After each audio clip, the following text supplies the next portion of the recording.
funérailles des tabous, la Renaissance par l'excellence. La France devrait être un partenaire. D'accord? Je vous rappelle qu'il y a 300 millions de personnes de la francophonie. Nous sommes tous ici en train de défendre l'Afrique. On parle tous français. Jusqu'à preuve du contraire. Oui, on parle tous français ici, hein, d'accord? On déteste, oui, la France. Non. Il y a un artiste qui peut être aimé ou pas aimé qui a dit que c'est pas eux qui sont durs, c'est nous qui sommes mous.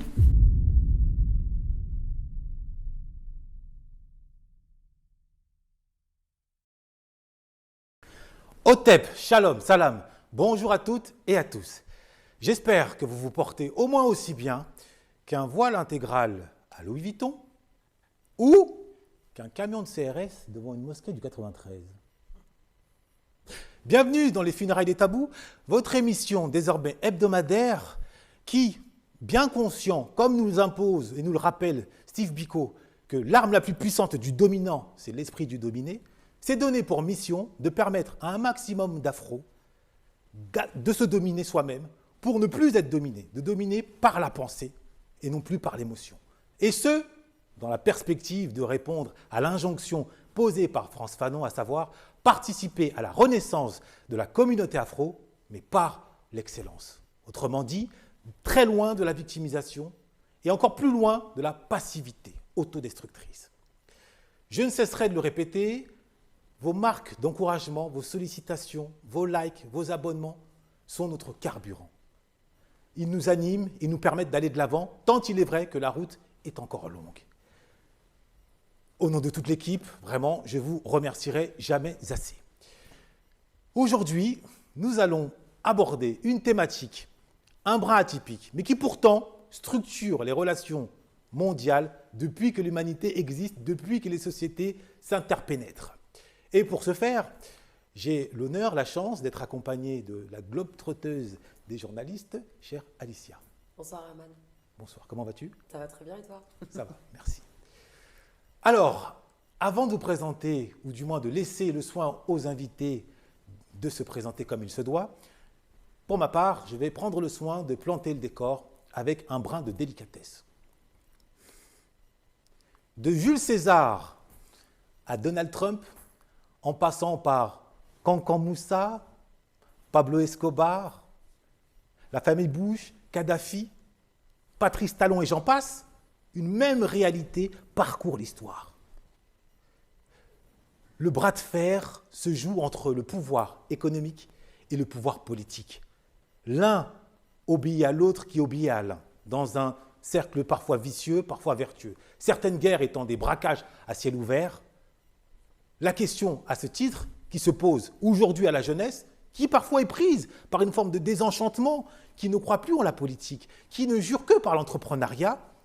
Mais de l'autre côté, quand on voit les exploits de certains capitaines d'industrie comme Bolloré, comme les GAFA, eh bien la question se pose aujourd'hui.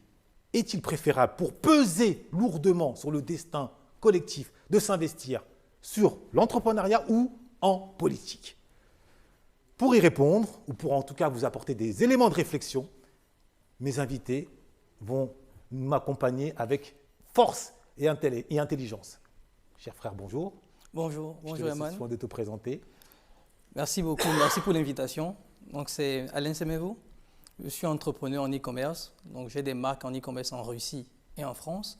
Au-delà de ça, je participe d'une certaine manière en faisant de l'import-export entre l'Afrique et la Chine et des matières premières aussi entre l'Afrique et le monde entier. Donc c'est à peu près sur ces domaines que j'interviens. J'ai une chaîne YouTube aussi où je présente un peu ces activités à 95% aux Africains qui me suivent, que ce soit dans la diaspora ou aussi en Afrique. Très bien, en tout cas, sois le bienvenu. Merci beaucoup. Alors, moi, c'est Flo Pambou, entrepreneur, conférencier, formateur. Je suis fondateur de On Avance Club. Donc, on accompagne justement les entrepreneurs à pouvoir démarrer leur activité et à la développer. Donc, expert en stratégie de vente et tout simplement prise de parole. Très bien, sois le bienvenu. Merci beaucoup. Bonjour à vous. Moi, c'est Stéphane Metterfi.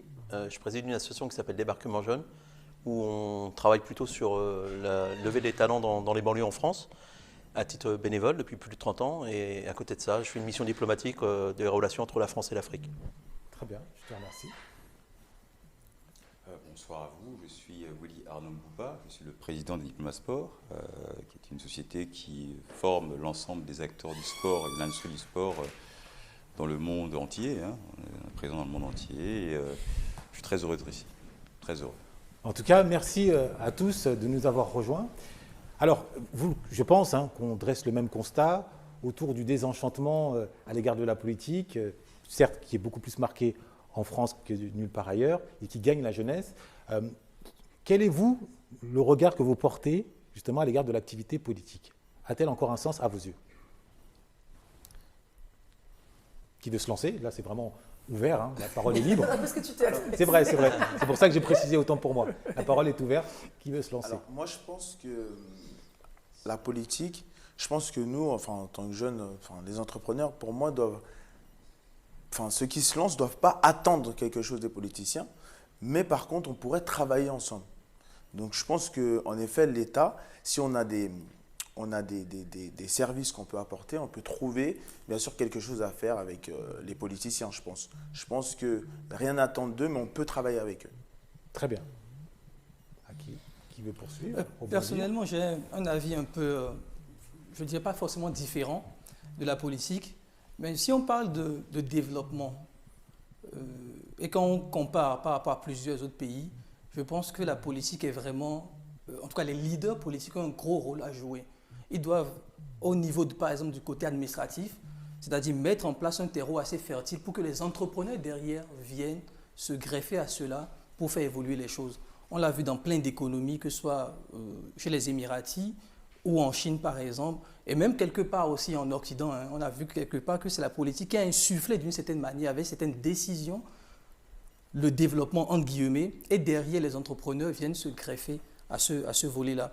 Donc, il y a ce jeu entre la politique et les entreprises qui est extrêmement important, et on ne peut pas, selon moi en tout cas, avancer l'un sans l'autre. Maintenant, comme l'a dit le confrère, effectivement, on est dans un monde aujourd'hui, si on doit attendre la politique, en tant qu'entrepreneur, on n'avance pas. Et parfois, il faut avancer juste. Parfois, il y a des règles qui ne sont même pas encore établies. Et il faut profiter aussi de ce désert de règles quand on est entrepreneur pour capitaliser et avancer dans son entreprise. Et après, maintenant, on peut toujours revoir si la politique nous aide ou pas. Ok, très bien, merci. Je peux peut-être intervenir. Oui. Effectivement, on parle de la politique, mais on ne peut pas se passer de la politique. Pourquoi? Parce que la politique est le fait d'un processus démocratique. Par conséquent, les personnes qui élisent les hommes politiques sont les citoyens qui votent. Et donc, on donne le pouvoir à des personnes pour pouvoir prendre des décisions pour nous. Je considère que la politique est un vecteur essentiel de l'économie. Et je pense aussi qu'un homme politique n'est pas forcément mauvais. Il s'agit de la personne qui incarne la posture politique. D'accord? Et donc, je considère que la personne qui est bien élue peut effectivement impulser, donner une manière de voir l'économie. Ils ont des décisions qui sont prises par le Parlement. Je rappelle quand même que la politique, c'est l'élection d'une personne qui va représenter la vision et le désir de la population, en tout cas dans le processus démocratique. Je pense que l'homme politique a un rôle à jouer essentiel, car il est la personne qui prend les décisions juridiques, qui permettent après d'installer la vie politique pour l'ensemble des citoyens. Je pense qu'il faut faire la balance entre l'envie de travailler avec l'homme politique et aussi de respecter le processus démocratique. Donc je pense que le politique est important dans le processus de la vie. En tout cas, votre réponse ou ta réponse, je me permets de te tutoyer, tu m'en diras par rigueur, est très intéressante puisque tu mets l'accent sur le volet électoral que comporte la politique. Ceci étant, il existe un autre volet qui est plus tapis dans l'ombre et qui a peut-être encore plus d'impact, qui est le pouvoir un peu de l'ombre, qui est le pouvoir de l'influence, qui est le pouvoir des salons feutrés, qui est le pouvoir du lobbyisme, dont, cher monsieur, vous savez que vous avez une expérience indéboulonnable. Oui, je pense qu'aujourd'hui, en fait, la politique évolue. Et je pense qu'il y a un décalage aujourd'hui entre notre jeunesse et la politique. Il y a un décalage entre qu'est-ce qu'un politique aujourd'hui. Et je pense qu'il faut repenser justement cette question et de la recoller. C'est-à-dire que d'un côté, il faut des nouveaux leaders politiques qui ressemblent de plus en plus à la population. Et ça, c'est hyper important par rapport aux générations. On est quand même dans les modes actuels de tout ce qui est les nouvelles technologies, les réseaux sociaux. Voilà, il faut redonner un goût sur ce monde politique. Et je pense que les entrepreneurs, les leaders actuels, culturels et autres, font aussi de la politique.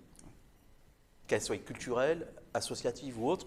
Donc aujourd'hui, il faut repenser ce gagnant-gagnant entre le pouvoir existant et les leaders actuels qui émergent à tout niveau. Alors je me permets de rebondir parce que ce que vous dites ne manque pas de pertinence. Ceci dit, j'aimerais prolonger encore ma question parce que compte tenu de votre activité, Oui. peut-être que vous allez la préciser, il me semble que vous êtes plus au fait des décisions plus prises dans l'ombre mais qui ont un impact dans le réel. Donc selon vous, qu'est-ce qui pèse le plus? Justement, ces décisions de l'ombre qui ne s'embarrassent pas de la légitimité démocratique, du sentiment populaire, ou alors, à l'inverse, les décisions quand même publiques qui, par l'assentiment de l'opinion publique, eh bien, posent une légitimité et permettent d'ouvrir des chantiers. Pour être clair avec vous, dans le cadre de mes fonctions, je pense qu'aujourd'hui, en fait, toutes les discussions de l'ombre, tous les rapprochements de l'ombre ont plus d'efficacité que ce qu'on voit à la télé tous les jours. Je pense que le travail de l'ombre des diplomates, en fait, mais en fait, il y a aussi une nouvelle génération de diplomates qui doit émerger. Ce qu'on fait actuellement, en fait, de rapprocher. En fait, moi aujourd'hui, je travaille sur ces réseaux, en fait, de nouvelles discussions entre la France et l'Afrique, puisqu'on en a marre des réseaux habituels. On parle toujours de la Franc-Afrique et autres. Et aujourd'hui, on est en train de mettre en place des nouveaux réseaux et des nouveaux leaders qui va permettre justement cette question. C'est vrai qu'on est des personnes de l'ombre, mais on fait un vrai travail de fond. C'est intéressant, ça nous concerne tous. On parle du processus démocratique. Aujourd'hui, quelles sont les intentions de nos pouvoirs politiques? On peut parler effectivement d'un côté générationnel, mais je pense que tu l'as dit, on l'a un peu plus tous dit, c'est effectivement s'intéresser à l'autre. Ça veut dire qu'on s'intéresse aux citoyens. Quels sont les besoins des citoyens pour se développer en tant qu'entrepreneur? Et je crois qu'il y a eu une césure, parce qu'effectivement, entre la façon dont la société, en tout cas en France, parce que nous sommes en France, on va parler de la France pour l'instant, évolue, il y a un pont qui s'est construit et qui peut, selon moi, faire le lien justement avec la jeune génération qui pourrait potentiellement avoir une force de frappe dans le domaine politique. Encore faut-il lui permettre de lui donner envie de s'y intéresser et lui faire comprendre qu'en s'y intéressant, il y aurait des résultats. Je crois qu'il y a une espèce de césure entre le citoyen et le gouvernement qui fait que chacun est dans son coin. Et encore une fois de plus, les décisions sont prises pour qui et dans quel intérêt? On parle de processus démocratique. Pense-t-on aux citoyens lorsqu'on prend des décisions politico-économiques? Elles vont impacter inéluctablement le citoyen. On remarque souvent que certaines décisions qui sont prises en politique impactent négativement les citoyens. Alors, je pose la question, il est où là le processus démocratique? À qui profite le crime Tu as un exemple, parce que ce que tu dis est très intéressant. Est-ce que tu as un exemple à l'esprit de décisions politiques qui auraient été prises au détriment du peuple? Oui, j'ai un exemple bien précis sur le consentement sexuel, par exemple. Ok. Une décision qui, ça a débattu pendant des années sur l'âge du consentement. On doit décider à quel moment un être humain est consentant. Il n'y avait pas d'âge de consentement. Ça a été voté par 81 députés sous le mandat de Marlène Schiappa. Et on a considéré qu'un enfant, donc je prends un exemple typique, un enfant de 3, 4, 5, 7 ans, devait prouver devant un tribunal compétent qu'il n'était pas consentant. Ah, c'était à l'enfant de prouver? Oui, parce qu'il n'y avait justement pas cette notion, il n'y avait pas de loi, de texte de loi qui protège l'enfant et qui décide qu'à partir d'un certain âge, nous ne sommes pas consentants, nous ne sommes pas en capacité face à un adulte de dire je ne suis pas capable, je ne le souhaite pas, etc., etc. Ce sont des décisions qui impactent inéluctablement le peuple, qui n'est pas dans la protection de nos enfants. Là, pour le coup, là, je parle de ce cas précis. Après, il y a divers sujets qu'on va évoquer dans cette émission, mais moi, c'est l'esprit, en tout cas, c'est l'exemple qui me vient à l'esprit là tout de suite. Est-ce que vous avez d'autres exemples qui appuient cette analyse selon laquelle certaines décisions sont prises au détriment, de façon flagrante, du peuple, qu'elles sont censées guider? Je peux, si vous me permettez, c'est que il n'y a pas de décisions qui sont prises au-delà du peuple. Je rappelle quand même que chaque citoyen a le droit de voter. D'accord ? Et que le citoyen décide de qui va représenter sa voix dans le processus politique. Je prends la France, nous sommes en France, et j'ai la chance d'avoir vécu en France, mais je ne vis plus en France depuis longtemps, c'est que au moment des élections, la population peut voter. D'accord ? Il y a un élément de l'élection qu'on oublie beaucoup, c'est le média. Je pense que les citoyens font beaucoup confiance aux médias et que le média décide finalement de qui va devenir président. Moi, je prends l'exemple d'aujourd'hui. Les citoyens vont voter non pas pour un programme politique, ils vont voter pour la personne la plus belle, la plus jeune, le plus bankable, le plus... D'accord, très bien, magnifique, d'accord. Sauf que on doit voter pour le programme. Et on ne peut pas se dire, oui, je ne suis pas content du... À chaque fois en France qu'on vote, le lendemain, on n'est pas content. Mais je mettrais une petite qui a voté ? Il y a le président, mais tu as aussi son gouvernement, tu as les ministres. Exactement. Il y a des conseils, il y a le Parlement. Donc, OK, on élit un président, mais il y a derrière aussi des ministres qui sont là aussi pour prendre des décisions qui nous concernent tous. Donc, effectivement, on élit un président, mais toutes les décisions ne sont pas prises que par le président. Il y a toute Stéphane, tu vois ce que je veux te dire Et j'aimerais, si vous me le permettez, qu'on élargisse cette question à l'ensemble d'autres pays, du moins, comme par exemple en Afrique. Vous avez évoqué un point ô combien sensible sur une transition des rapports France-Afrique. On aurait enterré la France-Afrique 5, 6, 10 fois à chaque présidence, chacun se targue de l'enterrer.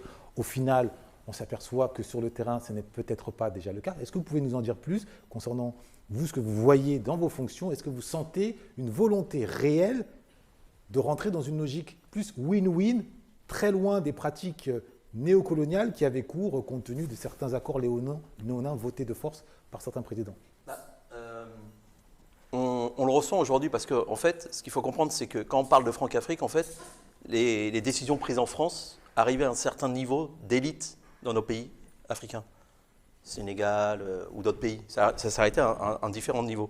Aujourd'hui, comme je vous disais tout à l'heure, avec les nouvelles technologies, cette information, cette image de la France, elle arrive au fin fond de la campagne, au fin fond d'un bourg, où le gamin, il va regarder, et dès lors qu'il y a un message négatif contre le pays et contre la France, ou contre son propre pays, cette jeunesse-là se révolte. Puisqu'aujourd'hui, il y a le décalage entre cette jeunesse et le décideur. Donc, en fait, le but, c'est d'essayer de raccorder un petit peu tout ça.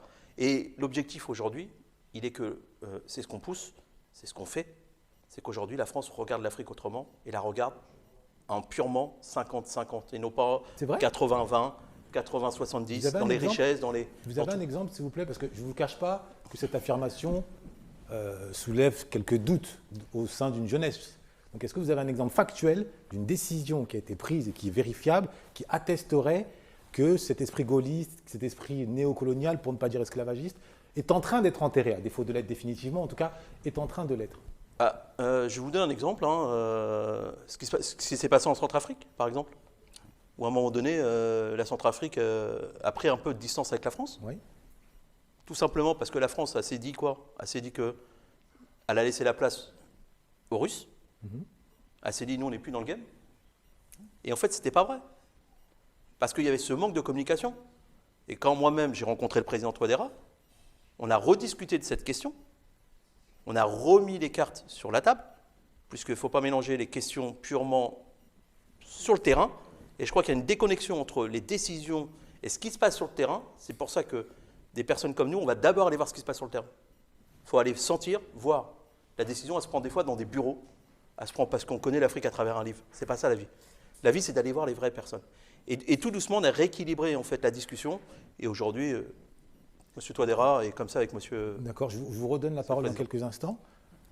Je sais que le Bénin, c'est un pays qui nous tient pour beaucoup à cœur sur le plan notamment de la spiritualité. C'est pas n'importe quel pays. Moi, j'ajoute à ça la figure de Béhanzin, l'Almami, qui est aussi une grande figure. Quel est votre regard, vous, sur justement cette France-Afrique? Est-ce qu'elle sera en train de mourir par la bonne volonté des deux parties, si je puis dire? Dans le cas du Bénin. Ouais. Dans le cas du Bénin, c'est un constat assez assez bizarre dans le cas du Bénin, parce que lorsqu'on regarde le président béninois, on a vraiment cette impression qu'il se bat contre la France-Afrique. Et de la même manière, c'est-à-dire, quand je dis se bat contre la France-Afrique, c'est-à-dire qu'au début de son mandat, il y avait vraiment cette impression qu'il est assez indépendant. Il faut déjà expliquer comment M. Talon est venu au pouvoir. Ça a été contre M. Zinsou, etc. Et Zinsou était un peu le favori, le challenger de l'Élysée à l'époque.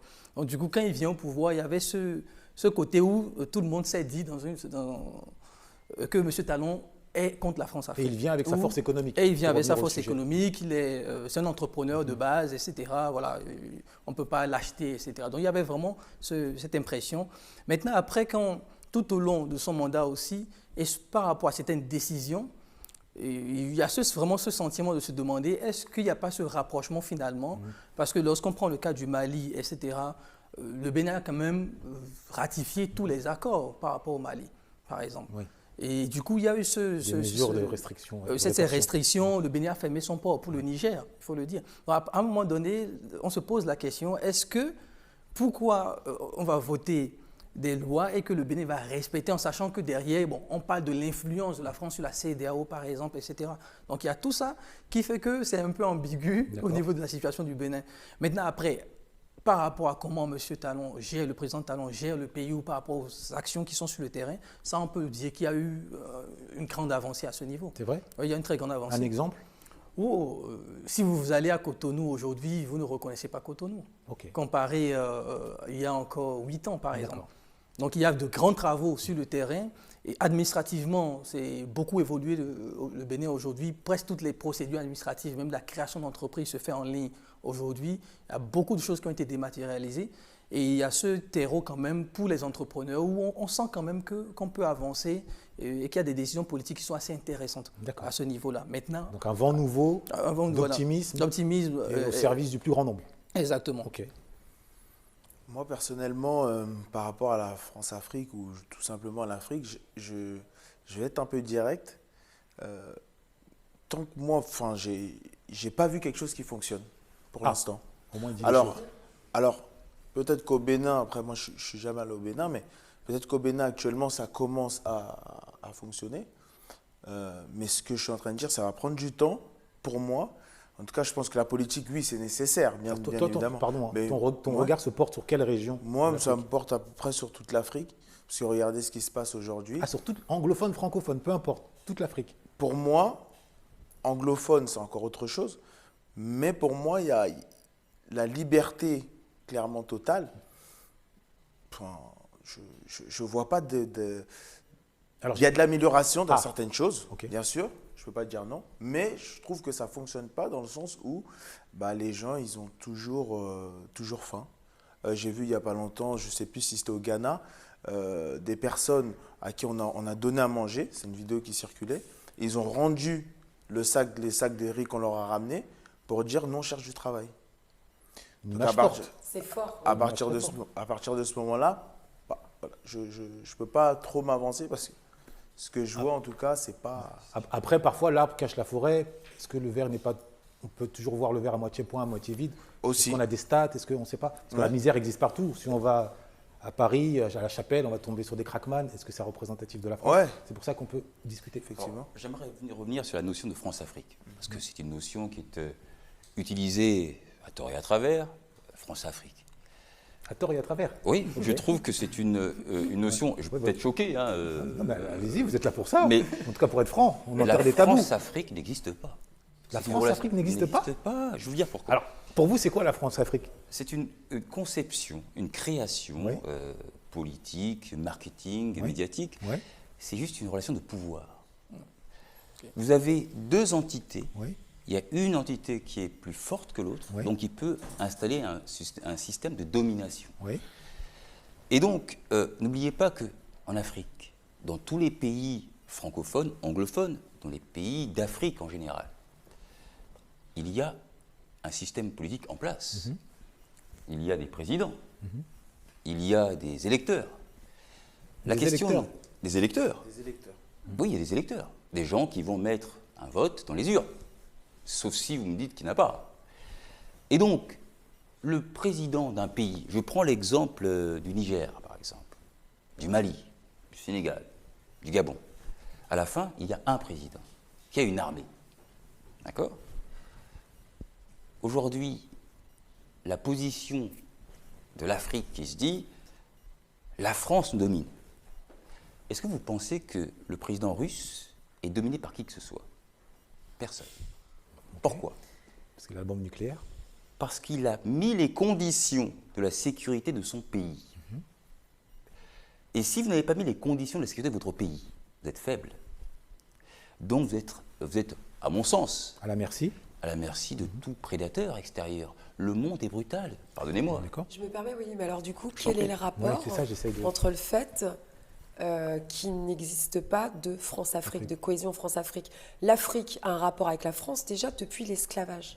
Déjà, depuis l'époque de l'esclavage. Pourquoi ils sont Il y a esclaves? déjà un rapport économique qui émane déjà depuis l'époque de l'esclavage. Donc, je comprends ce que tu veux dire quand tu dis qu'effectivement, une puissance, quand tu évoques la Russie. Mais quel est le rapport avec le fait que, là, on parle de la France-Afrique, et toi, tu dis qu'il n'y a pas de France-Afrique? Non. Moi, je ne suis pas d'accord avec toi. Je suis d'accord, mais on tout peut cas, en c'est- discuter. Je salue votre On est audace. là pour ça. Je peux, Moi, je salue son audace. je tombe peux, bien, on est là pour ça. Voilà, je peux j'applaudis. expliciter mon propos. Ouais, allez-y.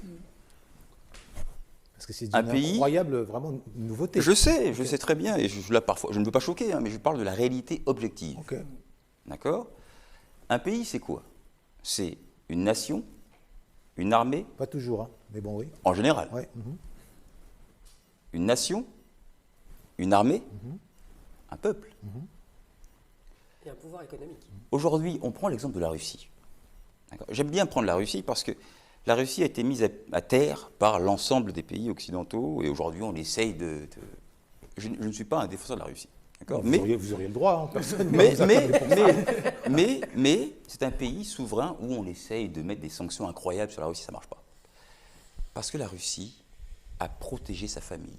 En tant que père de famille, prenons l'exemple d'un père de famille. Certains d'entre vous ici peut-être avez des enfants. D'accord? Est-ce que vous allez dire que quelqu'un contrôle votre foyer? Pourquoi? Parce que vous protégez votre foyer. Vous avez une maison, certains d'entre vous ont des alarmes, des caméras, et vous protégez votre foyer. Si quelqu'un vous domine, c'est parce que vous l'avez laissé dominer. Oui, pour être dominé, il faut être dominable. Exactement. Ouais, alors, Mais je ça- voulais juste me mettre une petite Exactement. parenthèse par rapport à ce que vous Après- avez dit tout à l'heure. Je pense qu'il faut faire attention aussi au traitement médiatique Voilà. de ce qui se passe dans chaque pays. On a une vision, par exemple, on l'a très bien vu avec ce qui s'est passé au Sénégal. On a une vision, on revient de Dakar avec Stéphane. On a pu échanger avec Fodé Silla, qui est ancien député européen et ambassadeur itinérant de Macky Sall. On a également échangé avec le président Macky Sall. Et on se rend compte, en tout cas moi je me suis rendu compte à titre perso, que la vision des Africains de France par rapport à ce qui se passait au Sénégal et le traitement médiatique, et je parle en tant que professionnel des médias, le traitement médiatique, la façon dont toute cette affaire politique au Sénégal a été remaniée, que la façon dont elle a été amenée en France, eh ben, je pense qu'il faut vraiment prendre des pincettes avec la façon dont on reçoit les informations ici en France. Et là, je parle de l'exemple du Sénégal. Un petit peu plus, parce que c'est tellement important ce que tu dis, ça Là, nécessite un petit éclaircissement. je vais dire, c'est simple, c'est parti du... Effectivement, on rencontre le président avec Stéphane. Et donc, tout naturellement, on est invité à l'inauguration de Green City. Green City, c'est une ville, d'accord? Donc, un projet de Macky Sall, une ville qui va donner la possibilité à 3 000 étudiants par an de pouvoir se diplômer, un diplôme qui sera valable dans le monde entier, donc aux États-Unis, au Canada ainsi qu'en Europe. Le Green City, c'est aussi un hôpital qui va être équipé des dernières technologies afin de soigner au mieux les Sénégalais. Green City, c'est aussi des logements, des habitations qui vont inéluctablement relever le niveau de vie des Sénégalais. Macky Sall a lancé ce projet. Alors attention, je ne fais pas l'apologie de Macky Sall. Ok. Je pose juste C'est un bien de le fait. préciser. Oui, parce qu'on connaît les réseaux sociaux, je vous vois, les haters derrière vos écrans. Non, et Alors, pourquoi pas? Non, je ouais, tiens à rester impartial. Ah ouais. Et c'est très important pour moi, parce que je suis arrivée, j'ai vu ça et j'ai compris ce qui se passait aussi par rapport à ça.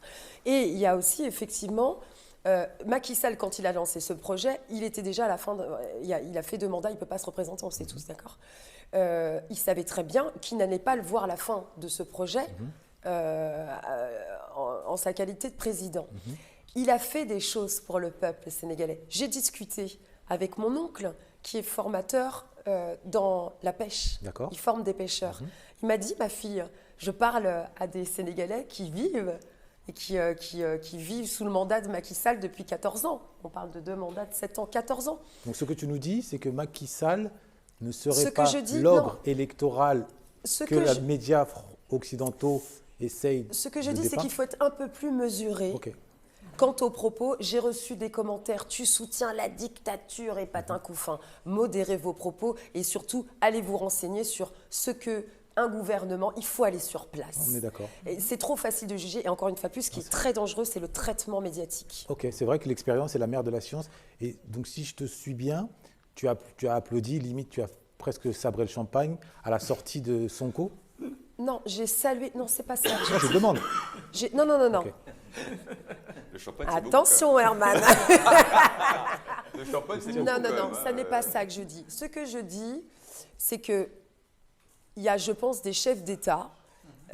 Tous sont différents, les pays sont différents, les demandes, les besoins économiques sont différents. Le traitement est différent, c'est inéluctable. Et je crois qu'effectivement, et c'est un fait, que certains présidents peut-être en font un peu plus pour leur peuple que d'autres. Ok. Tout simplement. Et que je pense qu'il faut d'abord balayer devant sa porte, au lieu de se... encore une fois de plus, je ne fais ni l'apologie de telle ou telle politique. Je suis factuelle, je me base sur des faits. Et sur les échanges que j'ai eus avec les Sénégalais il y a à peine une semaine.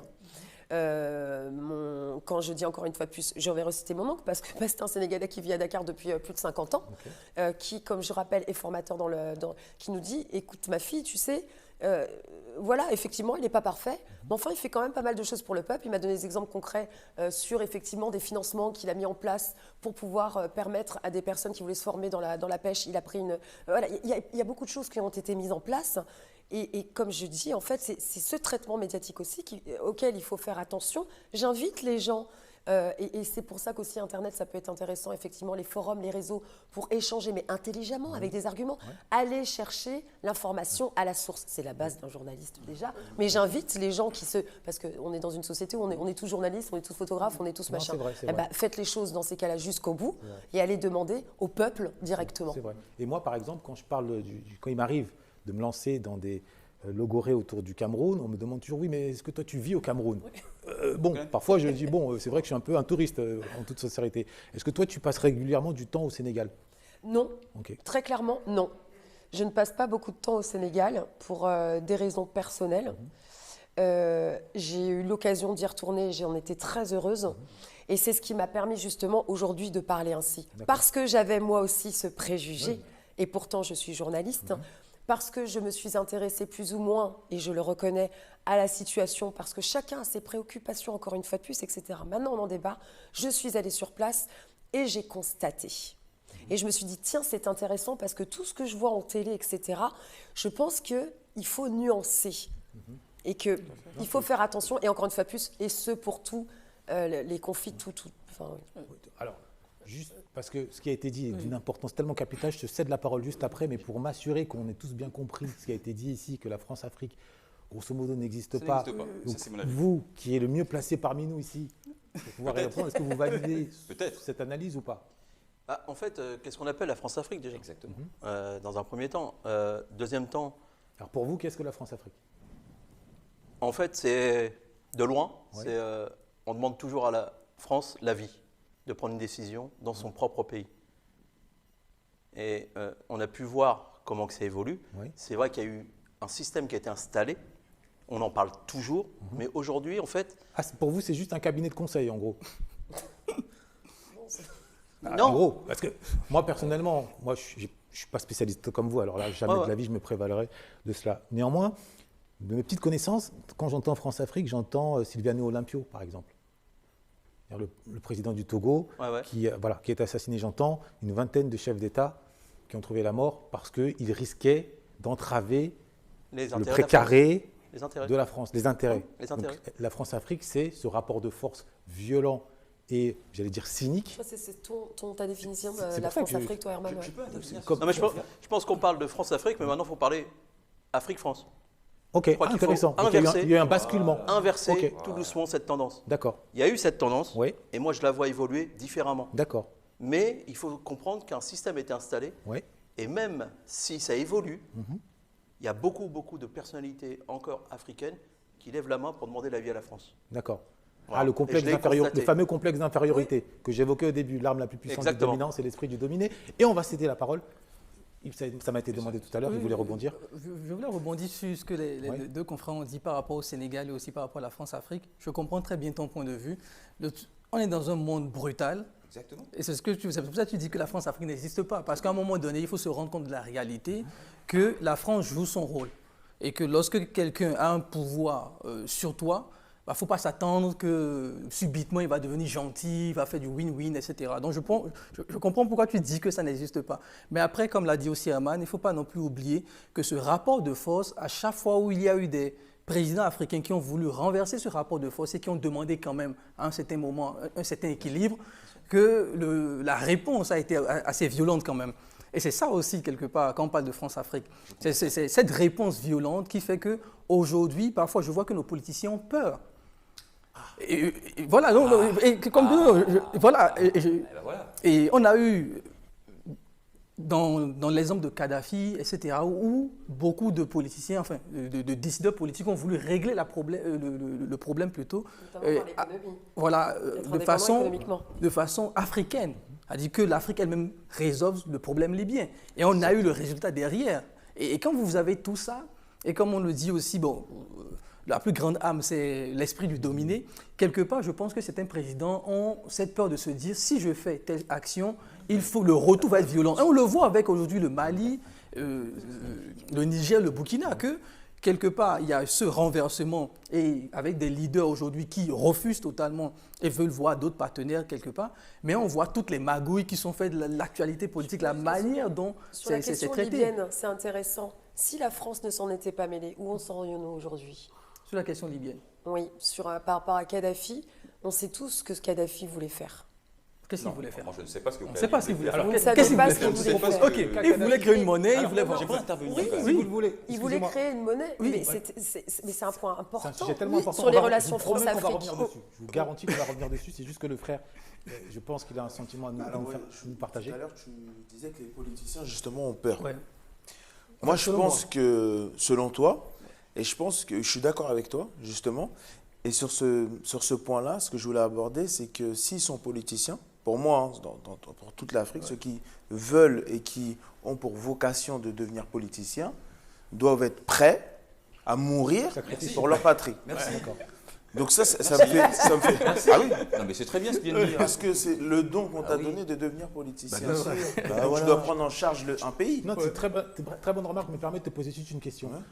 Est-ce que tu connais beaucoup de politiciens qui, lorsqu'ils déclarent la guerre, vont au front? Vladimir Poutine. C'est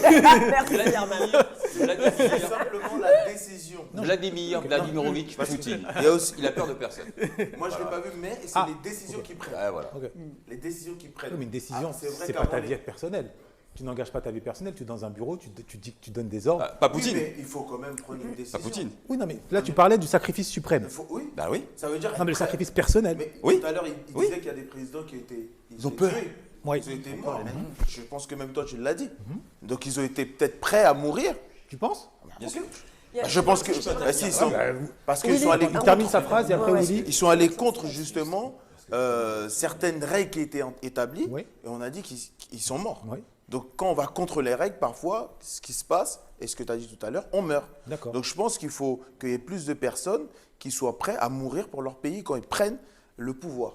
Et c'est peut-être le mal qui cause du tort en Afrique, où il y a l'esprit de sacrifice est absent et nous sommes perçus par les autres communautés comme précisément faibles.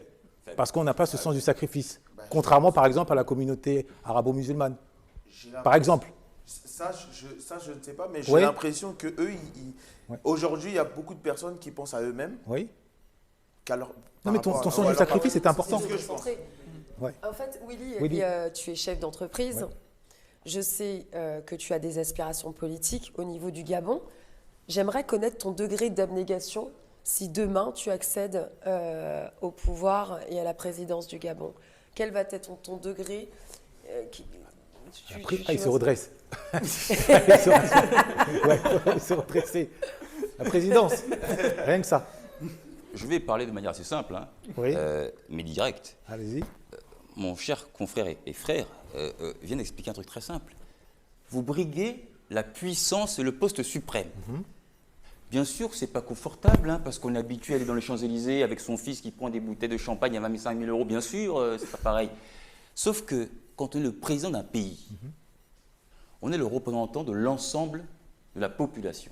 À l'international également aussi. Sur le plan national et à l'international. Vous protégez votre famille. Je demande à toute personne ici, quelqu'un qui vient mettre en défi, en danger votre famille, vous allez faire quoi? Oh non, je préfère dire oui. Non, quelqu'un qui met en danger ma famille. Alors dans ces cas-là, j'ai une question. Dans Voilà. ta famille, hein, tu accèdes à la présidence du Gabon. Demain, tu as les Gabons au Gabon et les Gabons de France. Tu dois prendre une décision qui mettra à mal les Gabons de France ou les Gabons... tu vois ce que je veux dire, est-ce que là, tu vas choisir les Gabonais, ta famille, qui est dans ton socle, dans ta maison? Parce qu'une famille, c'est OK, papa, maman, mais aussi on a des frères, des sœurs, des cousins, des cousines. Une famille, c'est aussi des amis. Est-ce que ces personnes-là, tu vas les mettre des côtés? Est-ce que tu es dans cette... Est-ce que toi, tu vas prendre le risque de te mettre en porte-à-faux et en danger en tant que président du Gabon pour protéger l'ensemble de cette famille gabonaise à l'international? Ou est-ce que tu serais capable de prendre des décisions, de procéder à quelques sacrifices? Alors, lorsqu'on devient président d'un pays, on ne s'appartient plus. On appartient au peuple du pays, premièrement. C'est une grande différence. On décide de laisser son nom, son prénom, son histoire derrière. On n'est pas quelqu'un qui vient dans un salon feutré et dire « je suis président, mais je vais à Neuilly parce que j'ai un super dîner et parce que… » Non. Quand on devient président d'un pays, on décide de représenter l'étendard du pays, d'être le chef des armées. Vladimirovitch Poutine. Disons Je qu'il y a sais bien comme que… qui a été cité aujourd'hui. Je sais que dans le monde occidental qui regarde la télévision Donc, 24/24… En gros, cher Willy, Je peux terminer. non, mais vous allez terminer, mais juste pour être sûr. Je peux terminer. Est-ce que vous présentez Vladimir comme votre modèle politique? Non, ça c'est vous qui le dites, pas moi. Je te demande. Ça c'est vous qui le dites, pas moi. Je pose la question. J'essaie juste de répondre à une question Ok. et une analyse précise Ok. avec une vision objective des choses. Ok, Vladimir Poutine est un chef d'État. très bien. Aujourd'hui, le monde occidental attaque la Russie en disant que la Russie est le mal, le nouveau Hitler. Mais sauf que M. Poutine défend son pays, défend sa patrie. Et j'espère que les présidents de chacun des pays défendront leur patrie.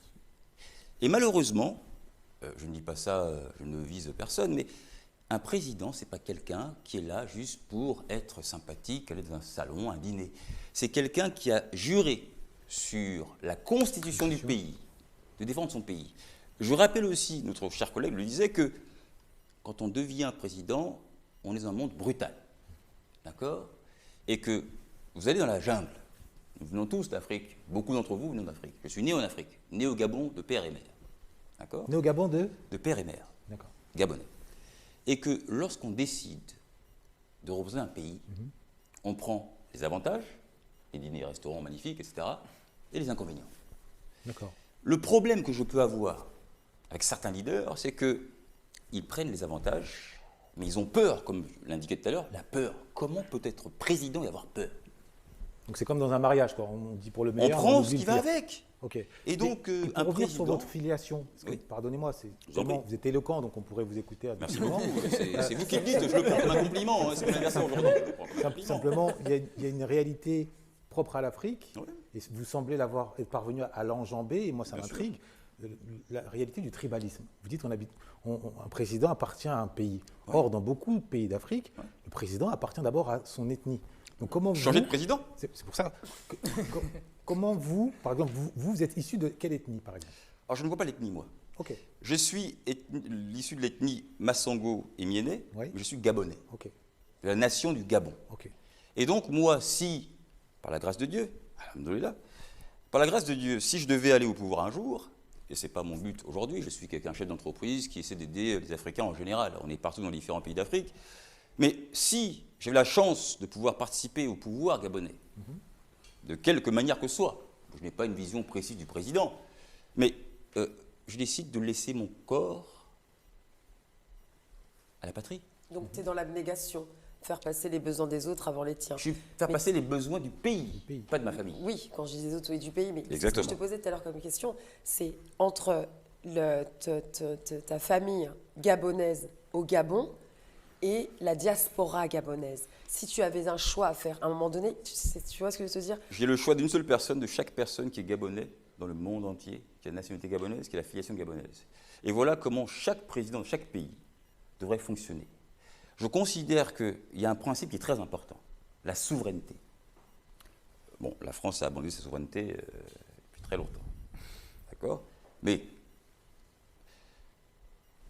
à partir du moment où un pays est souverain, on dit oui, la France, l'Afrique souffre de la France. Non, la France devrait être un partenaire. D'accord? Je vous rappelle qu'il y a 300 millions de personnes de la francophonie. Nous sommes tous ici en train de défendre l'Afrique. On parle tous français. Jusqu'à preuve du contraire. Oui, on parle tous français ici, hein, d'accord? On déteste, oui, la France. Non. Il y a un artiste qui peut être aimé ou pas aimé qui a dit que ce n'est pas eux qui sont durs, c'est nous qui sommes mous. Hein? C'est ça qui se passe. C'est qu'il y a un moment donné, dans certains pays, je vois ce qui se passe en Argentine, je vois ce qui se passe aux États-Unis avec quelqu'un que vous n'aimez pas, le blond, que vous n'aimez pas, mais Mais qui ne l'aime même plus? il y a beaucoup de gens Qui a qu'on fait n'aime son pas. procès? Ah, ok. Le blond, Donald Trump. Donald. Tu peux parler ici, hein, c'est une funéraille Donald de tabou. Trump, personne ne l'aime. Mais n'oubliez pas que la population américaine, celle qui qu'on appelle les rednecks, ceux qui sont américains, leur drapeau chez eux, l'aiment à la folie. Pourquoi? Parce qu'il défend les intérêts de son pays. Ça ne veut pas dire qu'il est en guerre avec d'autres personnes. J'adorerais être avec la France. Je parle français. Mes enfants ont le passeport français. Je ne vois pas pourquoi je devrais être en guerre avec la France. On est ici, on est à Paris. Ouais. Non, je comprends. Et ce que vous dites ne manque pas d'intérêt, même si sur les rednecks, il y a beaucoup à dire. Hein. Bah, dites-moi, Thomas dites-moi, Powell, dites-moi. Je veux rebondir sur cette notion de souveraineté. Oui. C'est quand même central. C'est une notion de Bien souveraineté. sûr. Est-ce que vous qui êtes dans les sérails, dans l'ombre, est-ce que vous croyez en cette souveraineté nationale? Elle existe sur la surface évidemment, mais dans l'ombre, elle n'existe pas spécialement. Voilà. D'accord. Pour Pouvez être nous en plus dire clair. plus, s'il vous plaît? Ah, il y a des choses que je ne peux pas trop parler. Ah, on est dans les funérailles des tabous, vous me dites. Pas de tabou. Finalement, il y a des tabous que je ne peux pas lever. Un exemple, sans citer de nom, un peu flou, histoire que vous puissiez rentrer en bonne santé chez vous. Un exemple. Là, c'est une décision. Non, mais c'est compliqué une parce qu'en sa décision qualité, effectivement, D'accord. de Ok. Alors moi, C'est dommage, je ça prends, peut je être prends un exemple. Je prends un exemple, parce qu'on parle de souveraineté. Et là, on fait le bascule, si vous le voulez bien. On a parlé du pouvoir politique, la représentation, la souveraineté, ce que vous voulez. Maintenant, on va parler en face du pouvoir économique. Et parfois, le pouvoir économique est plus puissant supplante. que le pouvoir politique. Et donc, à ce niveau-là, la souveraineté, vacille. Notamment, par exemple, pour ce qui est de mon cas en tant que Camerounais, je sais que Bolloré, qui est une sorte de Napoléon de l'industrie en Afrique, le port, l'un des ports de Douala qu'il visait et qui lui avait échappé, eh bien, François Hollande, au détour d'un passage du temps de sa présidence, finalement, il a obtenu, et c'est pour ça que le pouvoir de l'ombre, il a obtenu à ce qu'on remette les clés du port à Bolloré. Donc, est-ce que vous considérez toujours que cette souveraineté politique peut peser en Afrique face à la souveraineté économique, face au capitaine d'industrie? Poser une question. Oui. Est-ce que Bolloré aurait fait ça aux États-Unis? Est-ce que Bolloré aurait fait ça en Chine? Non, non. En fait, ça dépend. Oui. C'est parce que c'est possible. C'est possible. En Chine, Non, Tout est un peut-être rapport pas en de Chine. force. Peut-être pas en Chine. Après, Mais oui. peut-être pas en Chine, mais Il y a- peut-être pas en Chine, Ouais. mais peut-être aux États-Unis. Aujourd'hui, s'il y a une entreprise, qui a un service qui peut apporter à une population dans un pays, et ils en ont vraiment besoin, pourquoi on ne les prendrait pas? Si aujourd'hui il y a une innovation qui est sur en France, à l'international, ça peut être pris aussi. Bolloré est un chef d'entreprise. L'objectif, la définition juridique de cette entreprise, c'est la recherche du profit. Une entreprise n'est pas là pour faire de la politique. Elle peut utiliser la politique pour le gain de son profit, mais on ne demande pas à Bolloré d'être le sauveur des Africains. On demande à Bolloré, dans son conseil d'administration, de faire plus de bénéfices dans son entreprise. Et il fait ce qu'il faut pour que son entreprise gagne de l'argent.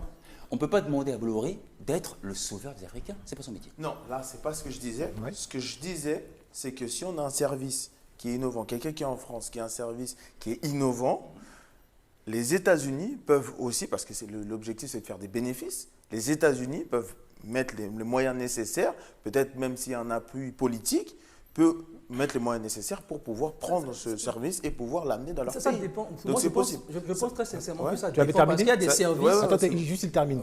Alors, du coup, en tant qu'entrepreneur, ce qui est vraiment très très important, c'est la puissance du service qu'on a. En effet, si Bolloré ne faisait rien, s'il était tout simplement quelqu'un qui ne faisait rien, est-ce qu'il serait là-bas? C'est ça la question qu'il faut se poser. Est-ce que s'il n'était pas entrepreneur, il aurait pu le faire? C'est qu'il apporte quand même quelque chose. En effet, on ne sait pas où va cet argent, on ne sait pas toutes ces choses-là. Il n'y a pas mais- d'entreprise en Afrique qui fait ce C'est que la fait Bolloré. raison pour laquelle on est là, on doit en discuter. On doit en discuter justement. Parce que les entrepreneurs sont des personnes qui doivent apporter justement un service au pays, doivent aider le pays. Selon moi, c'est ce que je disais Il tout faut à l'heure. poser la question aux entrepreneurs africains. Qu'est-ce qu'ils font? Qu'est-ce qu'ils font? C'est une question c'est une brutale, très mais bonne réelle. question. Brutale. Qu'est-ce qu'ils Qui a la- font qui a la Ils font mérite quoi d'exister. Il y a des entrepreneurs africains, il y en a, pas très connus. Parce que là, il y en pose a. la question, si je me permets de reformuler, hein, Bien sûr. il pose la question de la compétence. Parce que souvent, on met en Ils font accusation La France, voilà, la les- compétence, le Mais manque de qu'est-ce que compétences font ces gens-là localement. Est-ce Je- que vous partagez je- ce diagnostic ou pas? Je pense quelque part qu'en effet, ça peut être possible je pense qu'il y a des entrepreneurs africains. Il y en a. Ouais. Je pense qu'il y en a. Mais peut-être que avec le pouvoir politique français, Bolloré et ses C'est pas la, contacts- la France. Par rapport à la question, qu'est-ce qu'ils font? Peut-être qu'il y en a, mais ils sont choisis différemment. Peut-être qu'il y a quelqu'un qui a une entreprise, par exemple, qui peut, je ne sais pas, construire des bateaux, par exemple, qui est africain, Compétent, compétent, ouais. et mais qui en n'appartient France- pas au bon réseau. Exactement, n'appartient pas au bon réseau, effectivement, et qu'on prend quelqu'un d'autre qui s'appelle Martin, Je ne crois et pas. qu'on récupère, qui construit des bateaux. Ok. Je pense que c'est possible. Alors, son regard peut être important quand même, qui est Oui, bien oui, placé oui, là-dessus. Bien sûr, bien sûr. Ouais. Donc, pour rebondir à ce qu'il disait par rapport aux entreprises, par rapport à Bolloré, et pourquoi Bolloré ne peut pas ou pas avoir des ports, par exemple, aux États-Unis, il faut comprendre qu'il y a des domaines qui sont stratégiques et on ne peut pas laisser n'importe qui aller C'est la dedans. politico-économie. Voilà, ce qui fait que On peut pas Bolloré, par dissocier à un exemple, moment ne donné, peut pas je suis aller prendre un port aux États-Unis parce qu'au-delà même de la question financière ou de la question du capital, il y a des choses que des pays n'acceptent pas. Ce que la France a perdu lorsqu'on a pris Alstom, etc. Et c'est pour ça que beaucoup de Français parlent de trahison. Parce que Alstom, quand même, quelque part, c'est des entreprises stratégiques pour le pays. Donc il y a des entreprises que les Américains, via leurs lois, même quand tu es une entreprise française et que tu viens racheter une entreprise américaine, sur le fait de la loi, sur le coût de la loi, le gouvernement américain peut te demander tout ce qu'ils veulent et rester, je ne veux pas dire au capital, mais en guillemets t'espionner légalement parce que c'est une entreprise française qui est venue racheter une entreprise américaine. C'est des choses qui se passent. Donc il y a une nuance. Attention, Il y a une j'ai nuance. pas dit qu'il pouvait venir prendre un port. Oui, mais qui bon, peut, j'ai bien dit, j'ai pas dit que j'ai dit le service. Oui, qu'il c'est propose. clair, oui, c'est Donc clair. voilà, c'est pas Oui, au prendre niveau un du port. service, oui, mais le là, on parle de service qu'on Bolloré. propose dans ce port-là. Oui, oui. Peut-être demain, s'il y a quelque chose qu'ils ont vraiment besoin, je sais pas, les États-Unis, ils peuvent lui donner le contrôle d'un port, mais il y aura des taxes, il y aura Exactement. des choses. Bien mais sûr. après, il y a des trucs Il faut que ce soit stratégiques. gagnant-gagnant. Et je vais finaliser par rapport à ce qu'il disait, par rapport à la Russie ou par rapport même au capital de manière générale. Ce qu'on retrouve en France, par exemple, et que Hollande passe en Afrique et derrière on donne le port à Bolloré, etc. Ce que moi j'ai compris, c'est que les pays occidentaux sont dans le néolibéral, capitalisme, etc. Ce qui fait qu'aujourd'hui, un groupe de personnes riches peuvent influencer des décisions politiques.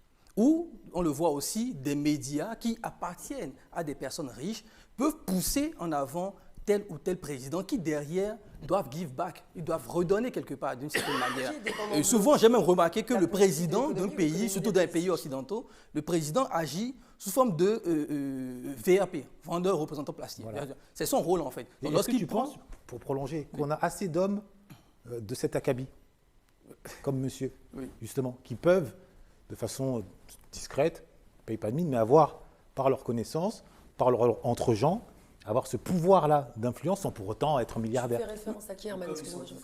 discrets. Comme ils sont Ah, Ça, c'est des diplomates. Comme ils sont discrets. Comme ils sont discrets. Bah oui, parce que c'est ça. Tu vas dire, je me permets de te tutoyer, comme ce que tu as dit, ils sont discrets. Non, mais c'est pour ça que je demande si On sait pas. on en a suffisamment selon vous. Moi, je pense que oui, quand même. Ok. On en a. Et après, c'est le rapport de force C'est une bonne question. qui est établi. C'est le rapport de force qui doit être établi. On a, par exemple, comme le monsieur, bon, il y a des choses qu'il ne peut pas dire, etc. Et aussi, derrière, je pense qu'à son niveau, je ne veux pas parler à votre place, je pense qu'à son niveau, il doit connaître beaucoup plus de choses Ah que bah moi. oui, je ça connais se pas. voit. Mais on sait très bien qu'en politique, on a 5 ans, 10 ans d'avance sur ce qui va se passer. Est-ce qu'on peut dissocier l'économie de la politique et la politique de l'économie quand on parle d'entreprises du CAC 40 notamment? Moi, je pose la question. Ouais, impossible. C'est pas possible. Personnellement, ce n'est pas possible. Mais après, il y a quelque chose, lorsqu'on regarde d'autres régimes, parce que vous prenez beaucoup l'exemple de la Russie, et c'est ça qui fait la différence entre l'Est, selon moi, et l'Ouest, c'est que, si on prend l'exemple de la Chine, que je connais très bien, Ouais. aucun milliardaire ou un groupe de milliardaires en Chine ne peut aller au-delà de la décision politique. Ce n'est pas possible. C'est ce qui fait la différence entre le capitalisme chinois et le capitalisme qu'on va retrouver dans les pays occidentaux. Parce que derrière, c'est le pouvoir politique qui est la toute puissance, quoi qu'il arrive. Vous avez vu que Jack Ma, ils lui ont mis des coups de fessée, et il s'est calmé tout de suite. Mais c'est la vérité. Quand il a commencé à bavarder, C'est pas le seul, il Il y a le couple de milliardaires. Là, le aussi. groupe de il y a eu Est-ce plein. que tu penses que c'est un modèle qu'on devrait appliquer? Est-ce que tu penses qu'il ne devrait pas, à partir du moment où il y a un pouvoir politique, effectivement, parce que là, on le dit clairement là, sur la table, que ce sont les grosses entreprises qui peuvent supplanter le pouvoir politique. Oui, Aujourd'hui, même les médias peuvent être... Voilà, enfin... Donc, est-ce qu'on devrait adopter... Si, dans une seule condition, selon moi, Oui. si le pouvoir politique est éclairé et qu'il agit. Très bonne condition. Il y a une condition. Parce qu'on a vu, par exemple, on prend des pays comme les États-Unis. Les États-Unis, de façon objective, c'est vraiment des entrepreneurs qui ont développé ce pays. Et ils ont travaillé de pair quand même avec les politiciens. Donc, quelque part, l'Afrique, si on doit revenir sur l'Afrique, doit trouver son modèle de développement. C'est ça en fait. Et c'est ça qui manque. Les Chinois, eux, ils ont trouvé leur modèle où c'est le pouvoir politique qui est la toute-puissance et qui se dit, nous, les plus intelligents, on va guider les autres, mais on vous permet d'être riches, mais ne nous cassez pas la tête. L'Afrique est-elle suffisamment indépendante pour ce faire? Elle peut devenir. Chacun peut devenir. Je- Chacun doit adopter son propre modèle. Alors, franchement, moi, je c'est vais quand même phrase laisser- hyper- céder la parole à notre camarade qui nous écoute et pour essayer de lui demander de rebondir, de donner sa réaction sur cette notion de compétence de l'ombre. C'est-à-dire c'est cette matière grise de l'ombre qui ne paye pas de mine, qui on ne la reconnaît pas dans la rue, mais qui pour autant pèse lourdement dans les décisions. Est-ce que vous, par votre expérience, et j'espère que vous ferez preuve de sincérité, vous estimez que sur le sol, notamment francophone, les compétences en la matière sont au rendez-vous? Oui, ils sont au rendez-vous parce que ça, évidemment que ça évolue, évidemment. Vous parlez tout à l'heure du groupe Bolloré, mais déjà ça fait plus de 2 ans que le groupe Bolloré Transport a été vendu. Exactement, ouais. A été vendu. Et ce qu'il faut savoir, c'est qu'il y a des gros groupes extérieurs asiatiques qui avaient largement les moyens de racheter le groupe. Et Bolloré a tout fait pour que ça reste, entre guillemets, toujours dans le même giron. Ça, c'est la première des choses. Donc on peut dire ce qu'on veut. À un moment donné, il faut regarder le constat. Il faut savoir qu'on parle de géopolitique et on parle de tout ce qui est au niveau mondial. Une économie mondiale. On a un autre niveau à ce niveau-là. Maintenant, pour revenir à votre question, en dehors des compétences de discrétion, il y a aussi des réseaux qui existent déjà. Voilà. La franc-maçonnerie, par exemple, Ouais, merci. qui a beaucoup d'influence. Merci. Donc on travaille beaucoup avec l'ensemble des réseaux. Donc voilà, je pense qu'à un moment donné, on ne peut pas faire d'affaires si tu n'es pas dans tel ou tel réseau. C'est rail, Voilà. bien sûr. Alors, après, la chance qu'on peut avoir, c'est d'être transversal et de faire avancer les choses. Et diriez-vous, parce que c'est un sujet, on en parle peu et pourtant qui est déterminant, concernant la franc-maçonnerie, l'Europe doit beaucoup de ses avancées démocratiques à la franc-maçonnerie. On sait que tous les présidents quasiment ont été francs-maçons et ont mis en place des droits accessibles à tous. Peut-on en dire autant concernant leur rôle en Afrique? Oui. Ok. Oui, Ils sont oui. aussi positifs, les réseaux francs-maçons en Afrique francophone, qu'ils ne le sont. Je vais vous donner un exemple, vous parlez de sincérité. Un exemple. Pour moi, c'est beaucoup plus de l'espionnage qu'autre chose de la franc-maçonnerie en Afrique. Ça, c'est mon avis. Pardon? Pour moi, c'est beaucoup plus de l'espionnage qu'autre chose de la franc-maçonnerie en Afrique. Ok, dans quel sens? Dans le sens où ils vont regarder, c'est comme les religions. La première chose, c'est les intérêts du groupe au-dessus de l'intérêt national. Parce que si tu fais partie d'un réseau, d'une secte ou peu importe comment on l'appelle, de franc-maçonnerie, qu'est-ce qui prévaut quelque part? On va prendre la franc-maçonnerie française qui va avoir une influence avec des francs-maçons africains, etc., qui sont dans ce réseau. Qu'est-ce qui prévaut dans ce cas? Est-ce que c'est l'intérêt de la nation du Bénin, du Togo, de la Côte d'Ivoire, ou c'est l'agenda de la franc-maçonnerie qui va prévaloir? C'est la question qu'il faut se poser. Oui. Parce qu'au-delà d'être dans l'ombre, etc., il y a toujours des rapports de force. Et moi, je pense que c'est mon père qui me disait, quand tu as été la bonne de quelqu'un, oui, tu seras toujours sa bonne toute ta vie. Si tu as été l'esclave de quelqu'un, tu seras toujours son esclave toute sa vie. Même si tu es président, il y a toujours ce truc où il te regardera de cette manière. Donc tu es en train de nous dire que la franc-maçonnerie, entre guillemets, occidentale, présente en Afrique, quand je dis occidentale, donc blanche, serait, j'allais dire, hantée ou habitée par ce complexe de supériorité raciale qui pas forcément au niveau racial, mais au niveau de ses intérêts, oui, va toujours prévaloir leurs intérêts par rapport à l'intérêt de la nation dont appartiennent les Africains, qui sont dans ce réseau-là. Et pour moi, c'est tout à fait normal. Donc l'idéal. Tu l'as vécu, toi, concrètement, en tant qu'entrepreneur? Dans quel sens? Est-ce que tu as eu affaire as-tu été d'une quelconque manière impacté par des décisions qui, pour toi, émanaient inéluctablement de la franc-maçonnerie ou de la diaspora franc-maçonne? Non, pas du tout, pas du tout. Pour être transparent, parce que j'ai eu une activité 100% en ligne et il y a quelques activités sur le terrain quand on parle d'import-export. Je ne suis pas du tout lié au réseau franc-maçon, donc ce n'est pas des réseaux que je connais, mais par rapport à mon analyse objective de la franc-maçonnerie, ce que je trouve qui est tout à fait... Je dirais la même chose pour les chrétiens ou pour les catholiques qui se revendiquent, même pour les musulmans africains qui vont se revendiquer de l'Arabie Saoudite, de Rome ou de n'importe quelle autre religion. C'est tout à fait normal que les gens, qu'ils prennent l'intérêt de leur secte ou de leur religion ou de ce à quoi ils appartiennent en tant qu'identité, ils vont prendre cet intérêt et ce sera au-dessus de l'intérêt de la nation. C'est tout à fait normal. Et quand on est dans quelque chose comme la franc-maçonnerie, qui n'est pas juste une religion, qui est toute une manière de penser, et comme vous l'avez dit aussi, ils ont quand même développé pas mal de choses, quand on parle de droits de l'homme, de beaucoup de choses, ils ont fait pas mal de choses, on ne va pas venir cracher dessus, mais au même moment, est-ce que l'intérêt que ces réseaux portent par rapport au concept africain, est-ce que c'est la même chose? Si c'était la même chose dans cet esprit de partage, on est des frères maçons. Le pouvoir franc-maçon. On est des frères maçons, ce serait beaucoup plus. Supplante le pouvoir politique. Mais je pense que oui. Supplante le pouvoir politique. Moi, je pense que oui. À l'échelle des nations africaines. Moi, je pense que oui. Est-ce que Willy peut nous apporter. Attendez, excuse-moi, je vais juste poser la question à Stéphane, du coup, en sa qualité. Est-ce que le pouvoir franc-maçon supplante le pouvoir politico-économique? Je pense qu'il a existé. Je pense, encore une fois, ce que je vous disais tout à l'heure, c'est que le monde change. Les mentalités changent. Tout à fait, ouais. Et la franc-maçonnerie elle-même évolue et change. Et aujourd'hui, elle est obligée de négocier avec aussi les réseaux d'influence de l'ombre. Ouais. Je m'excuse, aujourd'hui, on parle de diaspora algérienne, africaine et autres. Et aujourd'hui, je crois que les niveaux vont revenir à 50-50. C'est équilibré, ok. Pour l'instant, c'est toujours... voilà, c'est en pourparler, mais ça va évoluer. Mon cher Willy, je vois que cette question ne semble pas vous interpeller plus que ça. Quel est votre regard, vous, sur l'influence de la franc-maçonnerie en Afrique? Je pense toujours, moi, que si vous avez une famille, vous protégez votre famille. Et que si vous avez une famille, vous allez travailler pour les intérêts de votre famille. Quand vous vous levez le matin, vous pensez à quoi? À faire en sorte que votre femme, vos enfants mangent bien, vous avez une belle maison, une bonne maison, et que vos enfants ne soient pas en insécurité. La franc-maçonnerie est une famille comme les autres, comme un pays. Donc moi, si je me lève le matin, je pense à ma fille, à mon fils, à ma femme. Et donc, les premières personnes pour lesquelles je travaille le matin, c'est ma femme, ma fille, mon fils. La franc-maçonnerie, c'est la même chose.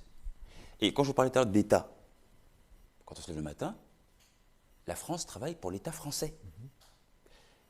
Les Américains travaillent pour l'État américain. Et les Africains, les différents pays africains doivent travailler pour leur pays.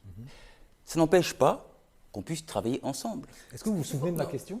Oui. Ok. Quelle est ma question? Est-ce que tu penses que le pouvoir franc-maçon de la diaspora et africain supplante? C'était à ça, hein, je pense. Je pense que les groupes d'intérêt font ce qu'ils ont à faire. Si je représente le lobby de l'industrie automobile, je ne vais pas aller aider l'industrie du vélo ou de l'énergie verte. Si je représente l'industrie des armes aux États-Unis, qui est une industrie, un lobby très important, ils ne vont pas essayer d'aller chercher à vendre des armes avec de l'eau dedans. Alors je ne sais pas si on a bien formulé Je réponds tout à fait à votre question. Ah, je suis... La franc-maçonnerie est un groupe d'intérêt. D'accord, mais en gros, une autre question. Peut-être que je ne l'ai pas suffisamment bien Je vous en formulée prie. et vous m'en excuserez. Je vous en prie, c'est moi qui vous en Donc, prie. selon vous, est-ce que la franc-maçonnerie en Afrique, qui contient des membres africains, œuvre ou ont le souci du bien-être des populations africaines? Ah, là, vous posez une question différente. Ok, c'est pour ça que j'ai précisé. Et je vais répondre à cette peut-être question. mal formulé. C'est intéressant. C'est que vous dites ici que est-ce qu'un groupe d'intérêt a la volonté d'aider un autre groupe d'intérêt, c'est-à-dire la population. La franc-maçonnerie représente les intérêts de la franc-maçonnerie. Oui, Ok, je vois mais ce que en tu veux dire. Europe, la franc-maçonnerie, comme je l'ai dit tantôt, a agi au service des populations en mettant en place des lois, des droits de l'homme, en menant certaines révolutions. Quand même, en Bien sûr, développant, voilà, bien on ne peut sûr. pas nier. Mais- Ils ont une idéologie, le progrès, Bien la sûr. lumière, tout ce que vous voulez, même s'ils profitent en partie, mais le reste, ça bénéficie au plus grand nombre. Donc selon vous, est-ce que, en dépit... Il y a dans chaque groupe d'intérêt Ouais. des choses qui sont faites pour le public général, mais en priorité d'abord pour la famille. Ça, on est d'accord. Et rappelez-vous que la Cosa Nostra, Ouais. qu'est-ce que ça veut dire? Ah, comparaison franc-maçonnerie Cosa Nostra. Non, Intéressant. ne me prêtez pas ça, mais en Non, même non, temps, mais- c'est le ok. même système. Ok. Qu'est-ce qu'on fait? Aujourd'hui, on est dans une assemblée ici qui est plutôt panafricaine, si je ne me trompe Ouais. pas. Qu'est-ce qu'on est en train de faire ici? On réfléchit sur l'impact de notre réflexion sur l'Afrique. On est d'accord. On ne parle pas ici des Norvégiens. On ne parle pas ici des Finlandais. Ouais. On parle ici de l'Afrique. Oui. Eh bien, nous, ici, on essaie de faire évoluer Oui. nos idées sur l'Afrique. Donc, on défend l'intérêt de l'Afrique ici quand on Pas parle. que cela, ça, en toute Oui, mais franchise. c'était enfin, est-ce que la franc-maçonnerie africaine va servir les intérêts De l'Afrique. de l'Afrique ou ses propres intérêts? Et je pense que Ça, tu je avais ne sais déjà pas. répondu tout à l'heure. Je ne sais pas, Non, puisque... honnêtement, il n'a pas totalement répondu. Néanmoins, je tiens quand même à revenir pour ce parallèle. Ce parallèle, nous sommes ici panafricains, nous nous en revendiquons sans gêne. Exactement. Pour autant, nous ne sommes pas que panafricains. Nous sommes aussi humanistes, nous nous sommes Exactement. portés vers des questions qui touchent à tout un chacun. Donc à cet égard, il n'y a pas de fermeture. Nous ne sommes Vous pas venez dans de une logique répondre à votre fermeture. question. Pardon? Vous venez de répondre à votre question. Non, mais c'est la question que je vous posais à vous. Oui, mais, écoutez, Mais bon, c'est magnifique ce que vous venez de faire. mais Vous venez de en toute répondre à franchise, votre vous avez question. une grande carrière politique. Merci. C'est incroyable. Mais moi, je serais gabonais, peut-être que. Parce qu'il y a une présence. Mais plus sérieusement, Non, mais vous, comment? Je vais répondre à votre Ah, question. merci. On peut aussi faire un peu de l'humour ici. quand Voilà, même. on est d'accord. Vous savez, on est à Paris On quand est même. d'accord. C'est un samedi soir, c'est mon anniversaire quand même. Joyeux anniversaire. Merci. Écoutez, c'est un plaisir. Merci beaucoup. Merci beaucoup. Hein. Cependant, Oui. je pense que la franc-maçonnerie a aidé à construire le monde d'aujourd'hui. D'accord? Même s'ils ont je ne connais pas, je ne suis pas encore un membre de la franc-maçonnerie, j'espère que quelqu'un m'enverra un texto, mais je... Je crois que le Ah, message vous est espérez? lancé. Le message est passé. Non, j'espère qu'on me passera un coup de fil pour aller manger au restaurant, mais bon. En tout cas, ce que je peux dire, c'est quoi? C'est comme tout groupe d'intérêt, et surtout la franc-maçonnerie, c'est pas n'importe qui. C'est quand même... Et d'ailleurs, il y a plusieurs loges. Oui. D'accord? Il y a la GLF, il y a... Ouais, Rose que Croix, je- etc. Le Grand Voilà. Orient.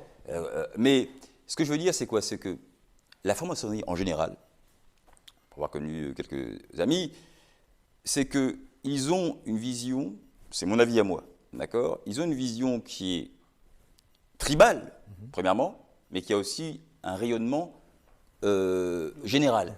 Ils font les deux. Et vous l'avez très bien dit, ce sont des bâtisseurs. Et je vous parle vraiment sans connaître la question, en tout cas...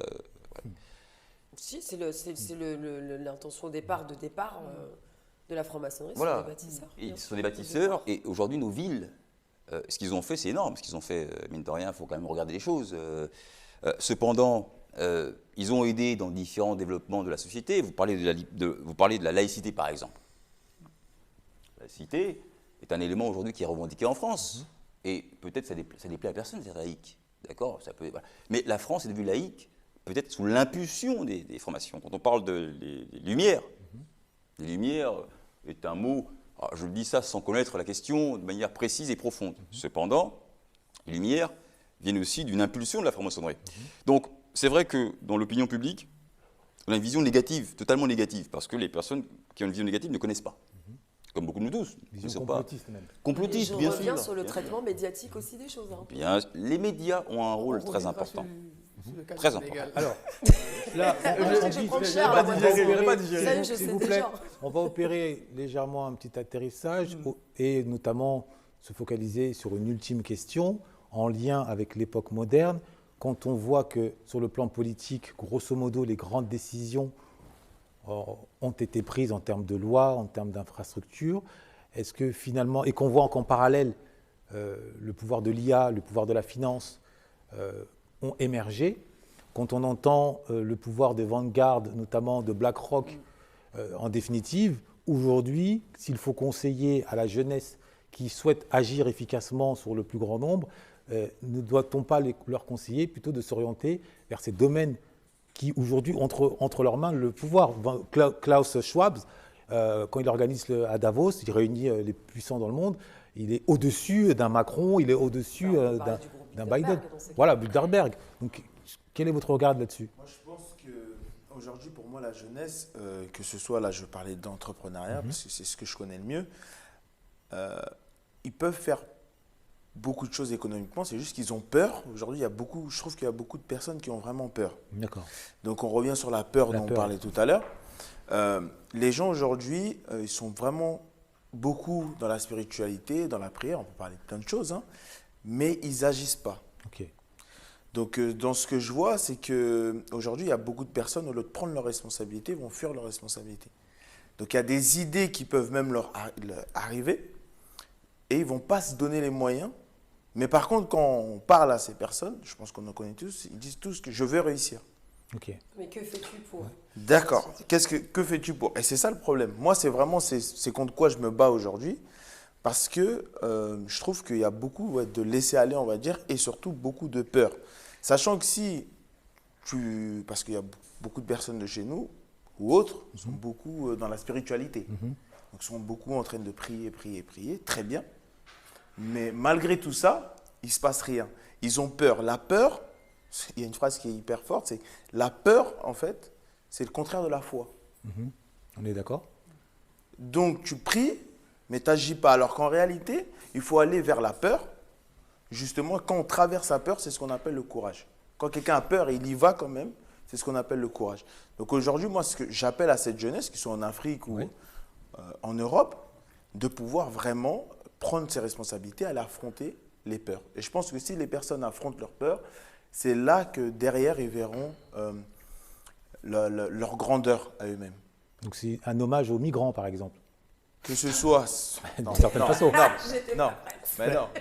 Mais ils affrontent la peur, hein. Pardon. Ils affrontent leur peur, mais ils meurent. Ok. Ils affrontent la peur. Ils affrontent leur peur, c'est vrai, ils prennent un risque. On a vu l'histoire, par exemple, de Francis Ngannou. Oui, il y en a qui meurent, il y en a qui survivent, et il y en a qu'après qui sont migrants, qui sont à la chapelle, comme on parlait tout à l'heure. Mais ils ont pris un risque, parce qu'on leur a dit que aussi c'était l'Eldorado ici.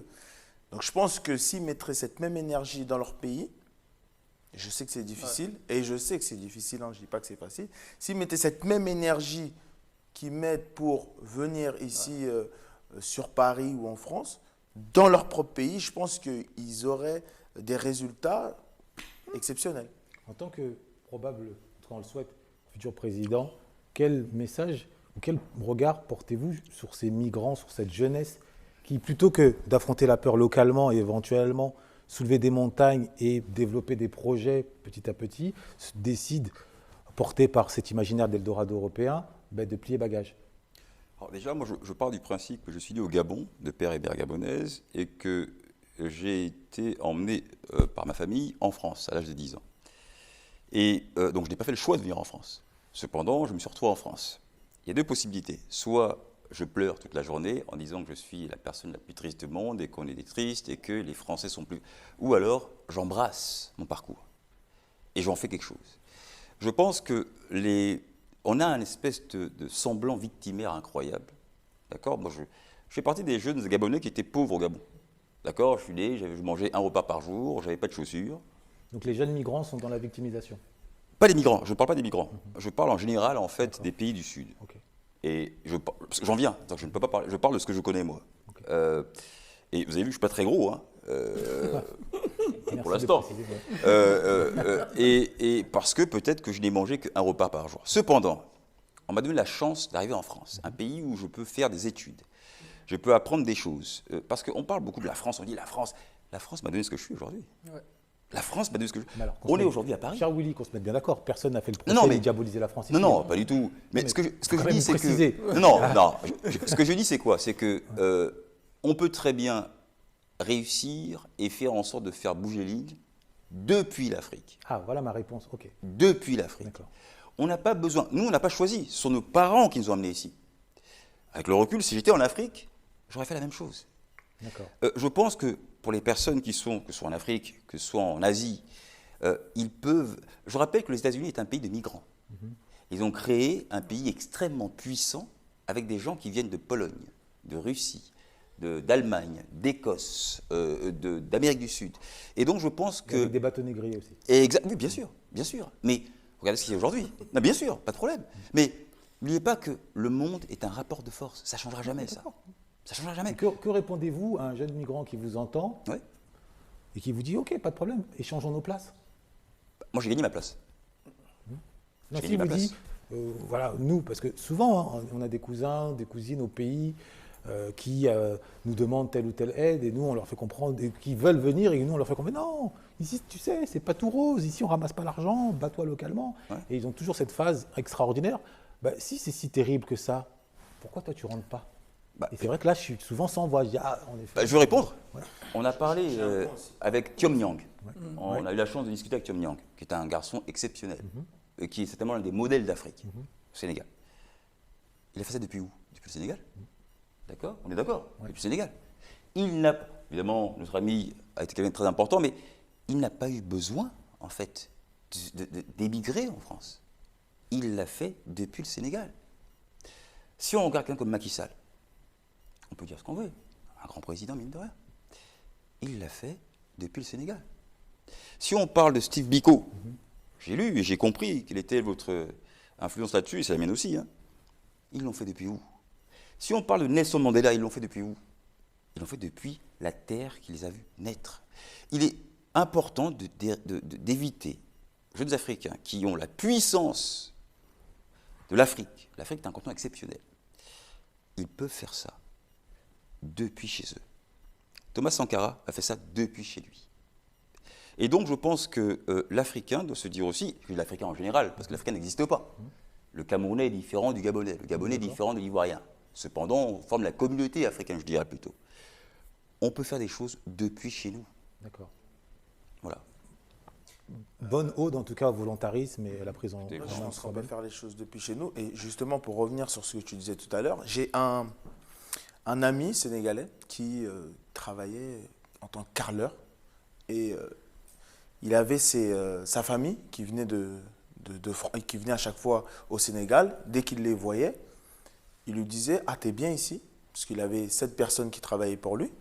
« T'es bien ici, viens pas en France. » Lui, dans sa tête, il les insultait.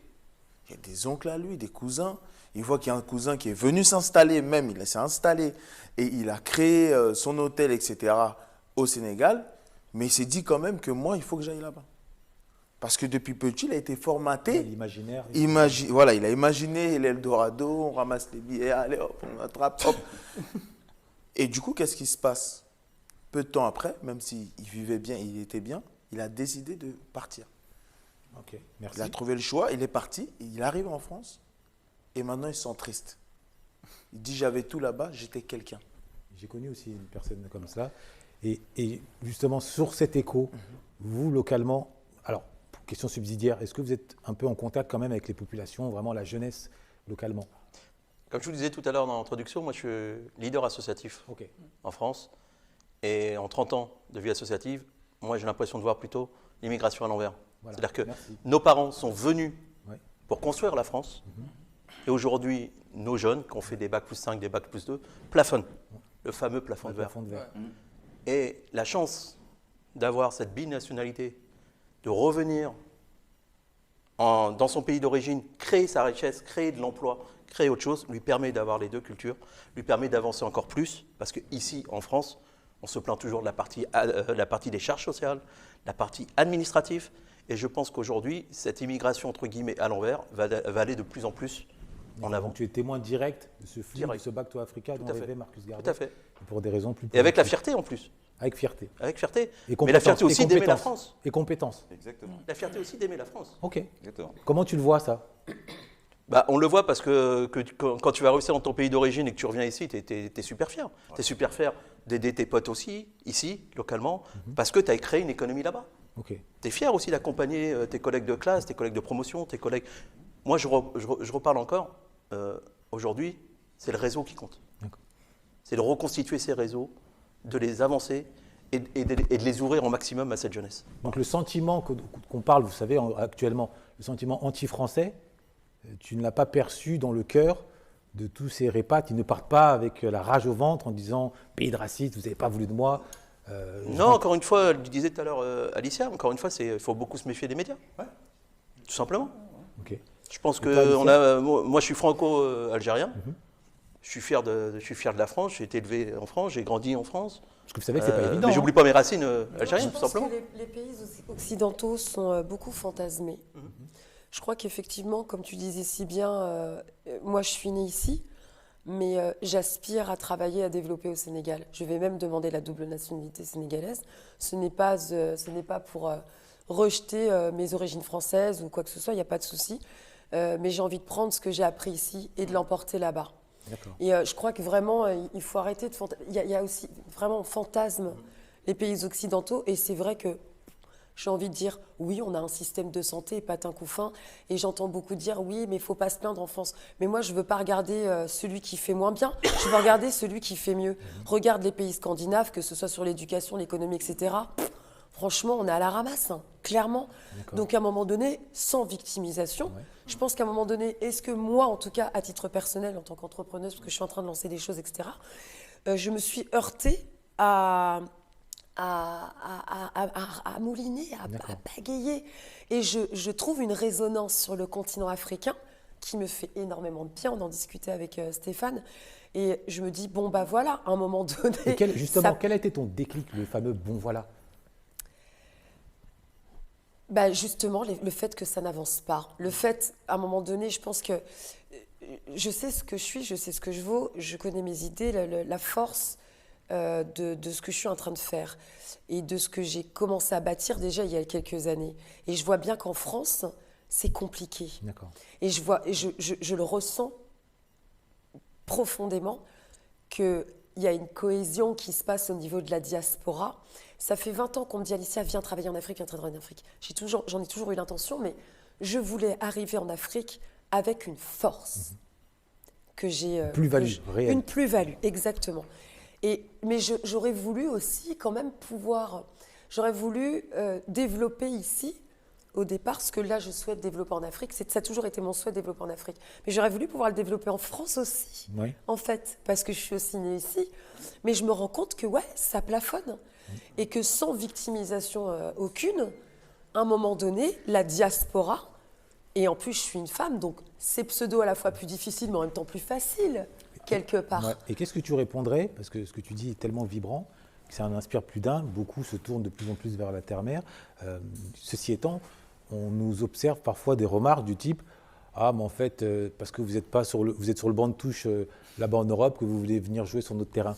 Non, c'est pas ça. Est-ce que tu as fait l'objet de ce type de remarques ou tu as pu l'entendre? Parce que honnêtement, je l'entends, je ne sais pas si je suis le seul, il y a toujours cette idée que le retour aux sources est vécu comme un aveu d'échec. Moi déjà, je terminerai juste là-dessus. Philippe Simo expliquait, lui, brutalement, qu'à ses yeux, la diaspora, c'est la diaspora de la médiocrité.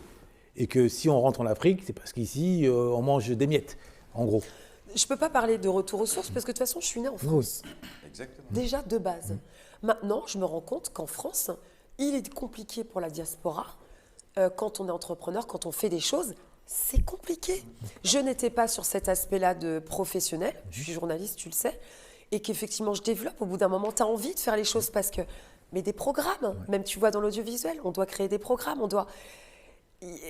Il faut qu'on fasse les choses nous-mêmes et qu'à un moment donné, pour que ces choses-là voient le jour, je trouve en tout cas de façon factuelle et pragmatique plus de résonance sur le continent africain et j'en suis très heureuse, mais je trouve dommage de ne pas l'avoir trouvé ici. Et donc je me dis, je vais développer là-bas du coup pour revenir ici et donner l'opportunité à la jeunesse de pouvoir développer, qu'elle soit ici ou là-bas en fait. Très beau message. Et il faut une cohésion pour se faire, une Tu vas créer le cohésion pont. internationale. Voilà, faut créer des ponts. C'est ça. Ok. Ah, quelle émission riche, hein. Qu'est-ce que vous en avez pensé?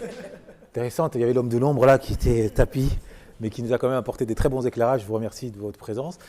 Si vous aviez un dernier message à adresser à cette jeunesse qui navigue entre le domaine politique et le domaine économique, qui hésite, qui ne sait pas trop, qui se cherche de façon globale, qui veut rester ici, qui veut aller dans la diaspora, quel est le message que vous adressez? On va commencer par le frère. Personnellement, moi je pense que, comme tu l'as dit plusieurs fois et que tu le dis dans l'émission, ce n'est pas l'excellence. Et aujourd'hui surtout, par les nouvelles technologies. D'accord. Tu disais tout à l'heure que Philippe a dit que la diaspora africaine est médiocre, etc. Il peut le dire parce que lui, il a réussi dans le monde de l'Internet. Mais quand tu es dans la vraie vie, par exemple comme ce que dit Alicia, journaliste, etc., c'est 1000 fois plus difficile. Et même moi, j'étais informaticien. Message aux jeunes, là c'est le message de fin. Message aux jeunes, ouais. Même moi, j'étais informaticien. À un moment donné, je me rappelle même que ma patronne m'a dit à l'époque, Alain, tu es bon, mais tu ne pourras pas dépasser un certain niveau. Ok. Tu vois. Et c'est ce qui se passe aujourd'hui, effectivement. Et moi, tout ce que je peux demander aux jeunes africains de France, qui sont venus un peu comme moi, ou ceux qui sont nés ici, focalisez-vous sur les métiers de l'avenir, sur Internet, sur des métiers où vous n'aurez peut-être même pas de patron, sur des métiers où on ne viendra pas venir vous voir par rapport à votre couleur de peau ou vous juger par rapport à ça. Moi, je fais de l'e-commerce. Personne ne sait que c'est quelqu'un qui est un Béninois, qui a un accent, qui vit quelque part, qui vend en Russie, qui vend dans toute l'Europe. Personne ne me voit. Okay. Et j'ai pu scaler mes business comme ça. Et pour moi, aujourd'hui, l'Internet, tous les métiers de l'Internet, c'est vraiment la faille dans la matrice. Très bien. Très beau message. Je peux dire aux jeunes aujourd'hui, s'ils veulent casser ce plafond de verre, orientez-vous vers les métiers de l'Internet. C'est ce que j'ai à dire. Merci beaucoup. Alors moi, ce que je pourrais te dire, c'est clairement, il faut te former, il faut te développer, il faut lire, il faut faire des choses que tu n'as pas l'habitude de faire. Pour te développer, là, je te parle en tant qu'entrepreneur. Donc pour moi, il faut changer complètement même ton environnement parfois, si ça ne te tire pas vers le haut. Et vraiment, j'insiste sur la formation, parce qu'il y en a plein aujourd'hui qui aiment bien dire « je sais », mais finalement, il ne se passe rien. Il y a plein de personnes aussi qui aiment dire « c'est pas pour moi, j'ai pas envie », etc. Mais jusqu'à aujourd'hui, en fait, tu n'as toujours rien fait. Donc je parle vraiment à toi qui as envie de te lancer, à toi qui as envie de créer quelque chose, créer des richesses. Il faut arrêter aussi d'avoir peur et il faut surtout y aller. Il y a une phrase d'un chanteur ivoirien qui disait, oui, comme j'ai dit tout à l'heure, celui qui n'a pas peur n'a pas le courage. Donc il faut aller affronter ses peurs et c'est pour ça en fait qu'aujourd'hui, moi je me bats. C'est vraiment pour que tu puisses te lancer et je terminerai par la phrase que je dis tout le temps, il faut vraiment qu'on avance. Merci. Un message à adresser? Alors, le message c'est 1, lâchez rien. Oui. N'oubliez pas d'où vous venez, où vous allez. Mais un truc important, en fait, quand on retourne dans nos pays, une chose très importante pour moi, de ne pas oublier l'histoire du pays où tu mets les pieds. Moi, je n'ai pas pu aller au Sénégal sans aller voir la maison de Gorée. Et je crois que beaucoup de nos jeunesses, on a oublié un peu les livres, mais on oublie Internet, on regarde que les trucs qui... machin, mais à un moment donné, de revoir cette histoire et de la vivre et de la sentir. Donc n'importe quel pays où tu vas voir l'histoire de tes ancêtres et reviens avec ça, déjà minimum dans ta tête. Très bien, merci. Alicia? Foncez. Foncez, nous ne sommes esclaves que parce que l'on concède à ce qu'il soit maître. Donc soyons maîtres de nos vies, de nos destins, décidons. Et basta, c'est tout. Fonce, tracez, ayez des œillères et tracez vos routes. Très bien, merci. Willy? Je n'ai pas vraiment de grands conseils à donner parce que chacun fait ce qu'il a à faire. Cependant, pensez moins, faites plus. Pensez moins. Pensez moins et faites les choses. Très bien. Concis, efficace. On s'attendait à une longue tirade. Finalement, il nous a pris de court. En tout cas, merci à tous pour votre participation riche. J'espère que tous autant que vous êtes, vous avez pu en tirer le plus grand profit, qu'on a allumé en vous certaines réflexions qui vous inciteront à aller encore creuser dans des livres, à travers des échanges, des discussions. Les funérailles des tabous, c'est cela. Personne n'a la prétention ici de détenir la vérité, hein. La vérité n'étant qu'une œuvre inachevée, le plus important, c'est vraiment d'activer cette dynamique collective sur la base de parcours individuels, porteurs quand même d'excellence. On est aussi ici pour mettre en vitrine les uns et les autres.